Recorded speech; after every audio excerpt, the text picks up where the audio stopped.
জমজমের পানিতে দুইটি দোয়া পড়ে সন্তানকে খাওয়ান, আপনার সন্তানের মেধা শক্তি আল্লাহ রাব্বুল আলামিন প্রখর থেকে প্রখর করে দিবেন।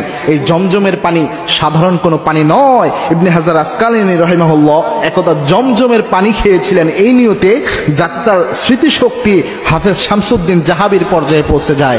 আল্লামা সৈয়দ রাহিমাহুল্লাহ বলেন, এই নিয়তে ইবনে হাজার আসকালানী যখন জমজমের পানি খান, শুধু হাফেজ শামসুদ্দিন জাহাবির মতো নয়, হাফেজ শামসুদ্দিন জাহাবির চেয়ে অনেক বেশি স্মৃতিশক্তি আল্লাহ তার বাড়িয়ে দেয়। শাইখ আলবানীর, আল্লামা ইবনে হাজার আসকালানীর তার এই স্মৃতিশক্তি এর চেয়ে অনেক বেশি বেড়ে যায়। সুতরাং এই স্মৃতিশক্তি বাড়ানোর জন্য জমজমের পানি খুবই গুরুত্বপূর্ণ।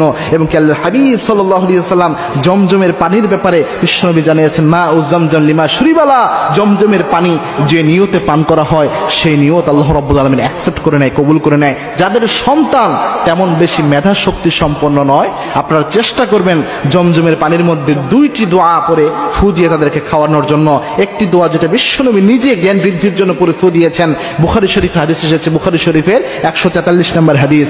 ইবনে আব্বাস রাদিয়াল্লাহু তাআলা আনহু একদা বিশ্বনবী সাল্লাল্লাহু আলাইহি ওয়াসাল্লামের কাছে আসলেন, তাকে দোয়ার জন্য নিয়ে আসা হলো।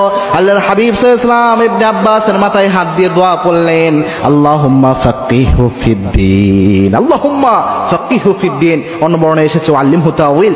এই দোয়া পড়ে বিশ্বনবী সাল্লাল্লাহু আলাইহি ওয়াসাল্লাম তার মাথায় ফু দিলেন। আপনি যদি শুধু জমজমের পানিতে আল্লাহুম্মা ফাক্কিহু ফিদ্দীন এই দোয়াটুকু পরে ফু দিয়ে আপনার সন্তানকে খাওয়াতে পারেন, আপনার সন্তানের মেধা শক্তি 100% আল্লাহ রাব্বুল আলামিন বাড়িয়ে দিবেন।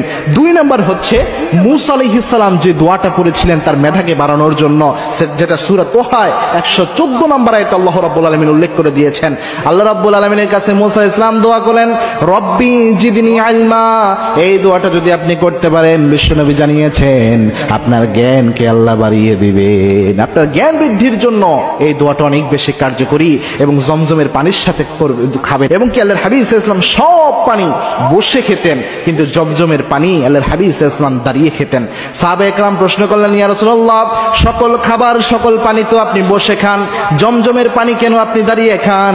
আল্লাহর হাবিব সাল্লাল্লাহু আলাইহি ওয়াসাল্লাম বললেন, লিতাজিমি আখি ইসমাইল, আমার ভাই ইসমাইলের সম্মানে আমি দাঁড়িয়ে যাই। বিশ্বনবী জমজমের পানি দাঁড়িয়ে খেতেন ইসমাইল আলাইহিস সালামের সম্মানে।